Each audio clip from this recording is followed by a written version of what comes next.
नमस्कार। आखिर में नेपाल के सामने चीन झुक ही गया। टिकटॉक की तरफ से नेपाल को पत्र आया है कि हम नेपाल की सारी शर्तें मानने को तैयार हैं, लेकिन नेपाल सरकार टिकटॉक पे बैन ना लगाए।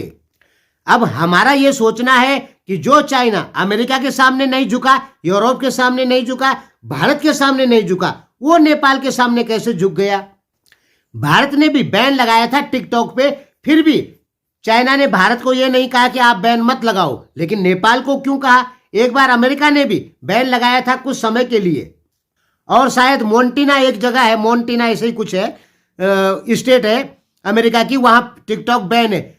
चाइना ने वहां भी नहीं कहा कि टिकटॉक को खोल दो, फिर भी नेपाल को कह रहा है कि टिकटॉक को बैन मत करो। अमेरिका के सामने चाइना नहीं झुका, भारत के सामने नहीं झुका, ईरान, जॉर्डन, सीरिया, सोमालिया, इनके सामने नहीं झुका, नहीं कहा कि टिकटॉक को चालू करो। लेकिन नेपाल को कह रहा है टिकटॉक की आप दोबारा से टिकटॉक चालू करें, हम आपकी सारी शर्तें मानने को तैयार हैं।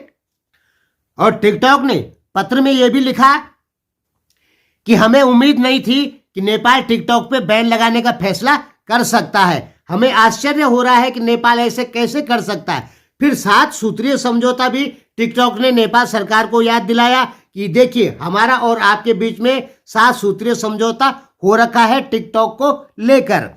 टिकटॉक ने यह भी कहा कि हम अपनी साउथ एशिया की जो टिकटॉक की नीतियां हैं उनमें बदलाव करेंगे, लेकिन नेपाल सरकार इस पे बैन ना लगाए।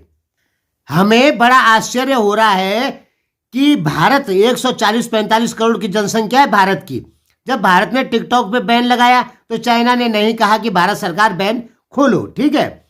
लेकिन नेपाल ने लगाया जहां की जनसंख्या 3 करोड़ है, फिर भी चाइना कह रहा है कि भाई हम आपकी सारी शर्तें मानेंगे, लेकिन टिकटॉक पे बैन मत लगाओ। पुरुषोत्तम खनाल जो दूर संचार मिनिस्टर हैं आपके यहां, उनके पास में पत्र आया है टिकटॉक की तरफ से, जिसमें सारी शर्तें मानने का जिक्र किया गया है टिकटॉक की तरफ से। देखिए चाइना और नेपाल जो है वो मित्र देश हैं, ठीक है, और टिकटॉक पे नेपाल बैन लगा देता है तो चाइना को झटका लगेगा कि नहीं लगेगा, क्योंकि नेपाल तो चीन का मित्र देश है। अब आप कहेंगे तो ईरान भी चीन का मित्र देश है तो उसने बैन क्यों लगाया। अरे तो ईरान इस्लामिक कंट्री है ना, वहां पे औरतों को खुले में चलने की इजाजत नहीं है, औरतों को कैमरे पे आने की इजाजत नहीं है, इसलिए इस्लामिक देश टिकटॉक पे बैन लगा देते हैं। लेकिन नेपाल इस्लामिक देश थोड़ी है, तो यही झटका लगा होगा चाइना को, क्योंकि फिर दुनिया कहेगी कि नेपाल का मित्र देश चाइना या चाइना का मित्र देश नेपाल, उसने तक चाइनीज एप्लीकेशन पे बैन लगा दिया। और आपको यह तो पता ही होगा कि टिकटॉक जैसी बड़ी एप्लीकेशन जो है, जहां से लाखों करोड़ों डॉलर अर्निंग हो